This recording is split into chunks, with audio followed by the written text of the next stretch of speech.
Dear students, तो आज आम देखा राघवंक लंका यात्रानुकूल कवि सम्राट उपेन्द्र भंजकर लेखा। तो प्रथमे कवि परिचय देखा। ओडिया साहित्य रे बलिष्ठ कवित्व पाए उपेन्द्र भंज कवि सम्राट भाव रे परिचित। कवि सम्राट भाव रे परिचित से सप्तदश शताब्दीर शेष पर्यायर भंजनगर अनति दूर रे अवस्थित घुमसर राजवंश रे जन्मग्रहण करथिले। कवि सम्राट उपेन्द्र भंज केउठारे जन्मग्रहण करथिले? अनति दूर रे अवस्थित घुमसर राजवंश रे जन्मग्रहण करथिले। क्वेश्चन आसी पारे। उपेन्द्र भंज राम तारका मंत्र जप करी कवित्व लाभ करथिले। मोस्ट इम्पोर्टेंट केउ मंत्र जप करी कवि सम्राट उपेन्द्र भंज कवित्व लाभ करथिले? तारका मंत्र जप करी कवि सम्राट उपेन्द्र भंज तांको कवित्व लाभ करथिले। तांको लेखा गुड़िक हेउछि कोटि ब्रह्मांड सुंदरी, लावण्यवती, बहेदेश विलास, रसिक हारावली, प्रेम सुधा निधि, सुभद्रा परिणय, कला कौतुक, छांदभूषण आदि काव्य रसपंचक भଳି गीतात्मक आलंकारिक कृति गीताभिधान नामक पद्यात्मक शब्दकोश उपेन्द्रଙ୍କ अलंकार मनस्क पांडित्य एवं कविख्यातिर कालजयी कृति।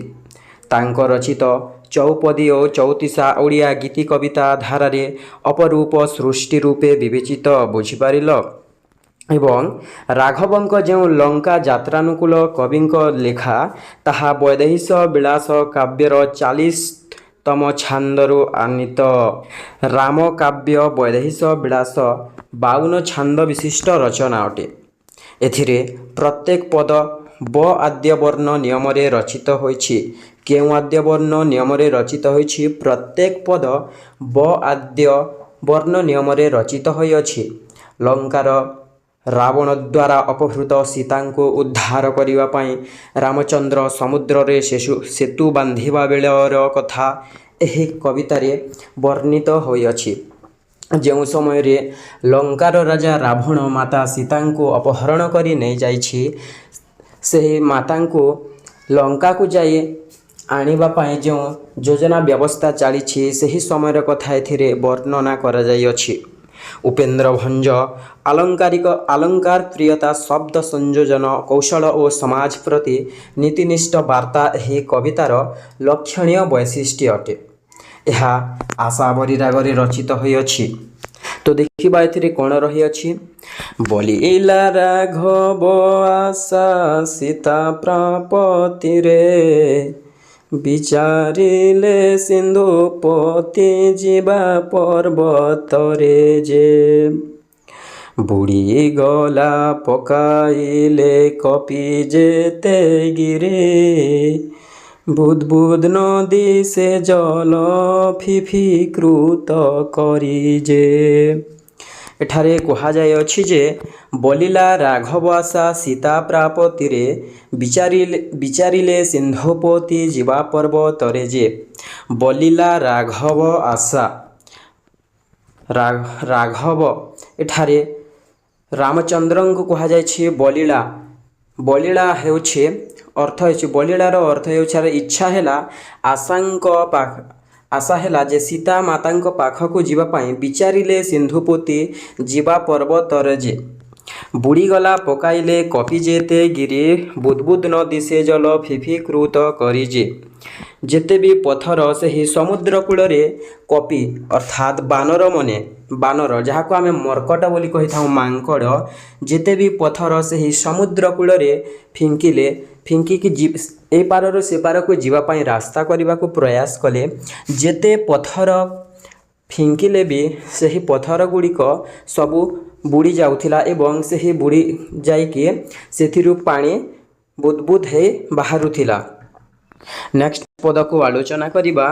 नेक्स्ट पद रे रही अछि ओइनी श्वास तेजी वरुण प्रसन्ने, विनाशन रे शयन से दर्प शयन जे।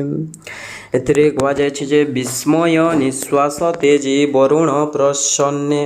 ଏଠାରେ ରାମଚନ୍ଦ୍ର ଆଶ୍ଚର୍ଯ୍ୟ ହୋଇଯାଉଛନ୍ତି।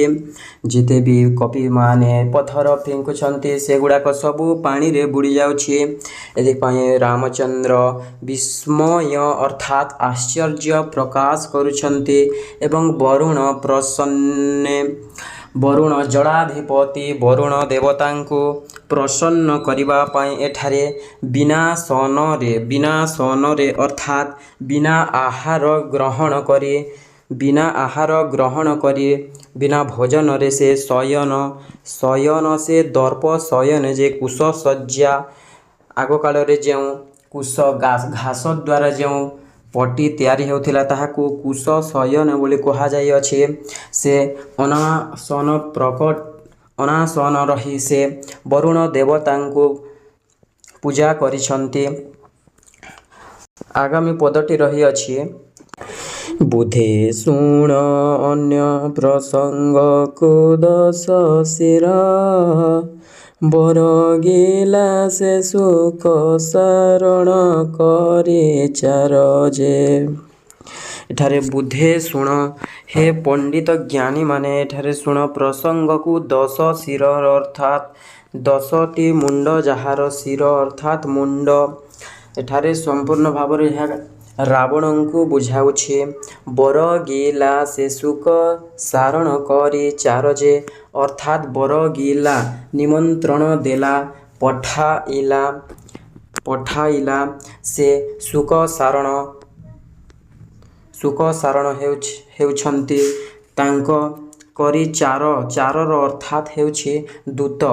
ରାବଣ ସୁକ ଏବଂ ସାରଣ ନାମକ ଦୁଇଟି ଦୂତକୁ ମନ୍ତ୍ରଣା ଦେଲା, ପଠାଇଲା ଶ୍ରୀରାମଚନ୍ଦ୍ରଙ୍କ ପାଖକୁ ଯେ ରାମଚନ୍ଦ୍ରଙ୍କ ବିଷୟରେ ଗୁପ୍ତ ରହସ୍ୟ ଆଣିବାକୁ ଏଠାରେ ରାବଣ ପଠାଇଅଛି। ବିଭୀଷଣେ କହ ଜ୍ୟେଷ୍ଠ ଭ୍ରାତା ପିତା ସରି, ବୁଝି ନ ବୁଝି କୋ ପିତା ବାଣୀ ପିତା କରି ଯେ। ଆଜି ପାଇଁ ଏତିକି। ଯଦି ଆପଣମାନେ ଏହାର ନେକ୍ସଟ ଭିଡ଼ିଓ ଦେଖିବାକୁ ଚାହୁଁଥାନ୍ତି ତେବେ କମେଣ୍ଟ ବକ୍ସରେ କମେଣ୍ଟ କରିକି ଜଣାଇବେ। ଧନ୍ୟବାଦ।